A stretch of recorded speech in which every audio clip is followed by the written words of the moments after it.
મારું નામ છે ડાબી દીપિકાબેન વિજયજી. આજે હું એક વાર્તા બોલવાની છું.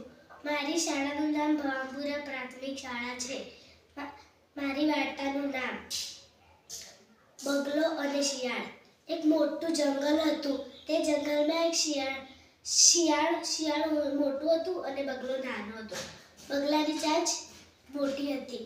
તેથી એક દિવસ શિયાળ કહે, બગલાભાઈ, તમે મારા ઘરે ખીર જમવા ચાલો.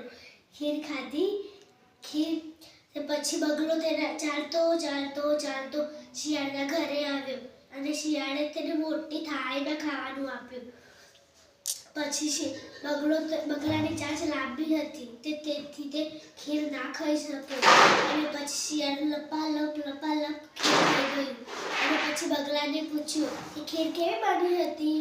સારી હતી ને? બગલો તેની ડોક નીચે કરીને ચાલતો ફર્યો. પછી બગલાએ પણ વિચાર્યું કે હું પણ એવું કરીશ.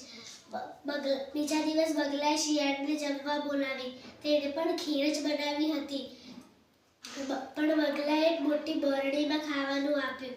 શિયાળની ડોક મોટી હોવાથી તે અંદર ન ગઈ હતી. બગલાની ડોક પાતળી હતી, તેથી તે ફટફટ ખીર જમી લીધી. અને પછી શિયાળને પૂછ્યું કે શિયાળભાઈ, ખીર કેવી બની હતી? સારી હતી ને? પછી શિયાળ પણ તેની ડોક નીચે કરીને ચાલતો ફર્યો જંગલમાં. વાર્તાનું નામ કાગડો અને શિયાળ. એક મોટું જંગલ હતું. એમાં કાગડો અને શિયાળ રહેતા હતા. એક દિવસ કાગડાને ભૂખ લાગી. તે એક ઝાડ નીચે એક ડોશી તે પૂરી લઈ બેઠા હતા. તે ડોશી આમ તેમ જોતા હતા. તે કાગડો પૂરી લઈને ઝાડ ઉપર બેસ્યો અને શિયાળ આવી જંગલમાંથી. શિયાળ કે એ ક્યાં જતો રે? કાગડાભાઈ, તમે તો મસ્ત ગીત ગાવ છો, તે ગાજો. તે કાગડો ગાવા જો પૂરી પડી છે ને તે શિયાળ લઈને જતી રહી અને જંગલમાં ખાઈ છે. એક મોટું જંગલ હતું. એવા 4 ચોર રહેતા હતા. 4 કોઈ આપણે ચાલો ચોરી કરવા જઈએ. પૈસા આયા. એક મોટા બંગલામાં ચોરી કરવા બેહ્યા. કોનું પૈસા લઈ એમ પાછળ પોલીસ પડી. તે જંગલમાં જતા રહ્યા. બે ચોર કોઈ અમને ભૂખ લાગી છે. તે બે ચોર કોઈ અમે મીઠાઈ લઈ આવીએ ખાવા માટે. પછી પેલા બે ચોર લેવા જાય. પછી બે ચોર કોઈ આપણો મીઠાઈમાં ઝેર નાખી દઈએ એટલે પેલા ખાઈ મરી જાય. પેલા બે ચોર કોઈ આપણો પેલા હાથ ધોવા દો એટલે આપણે કુવામાં નાખી દઈએ.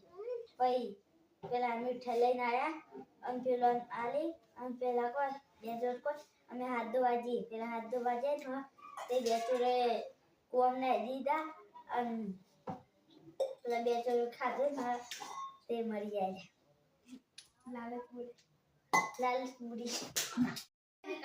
મોટું જંગલ હતું. એમાં કીડી અને કબૂતર રહેતા હતા.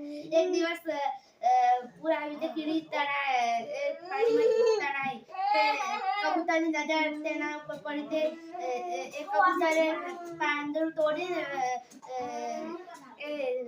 નદીમાં નાખી. તે કીડી એ પત્તા ઉપર ચડી ગઈ અને કીડી બચી ગઈ. તે એક શિકાર આવી. એ શિકાર તીર ચલાવતો કબૂતર ઉપર. તે કીડી બહાર જાય. તે પગ ઉપર બચકું ભર્યું. તે તીર ઊંધું જતું રહ્યું અને કબૂતર ઉડી જતું.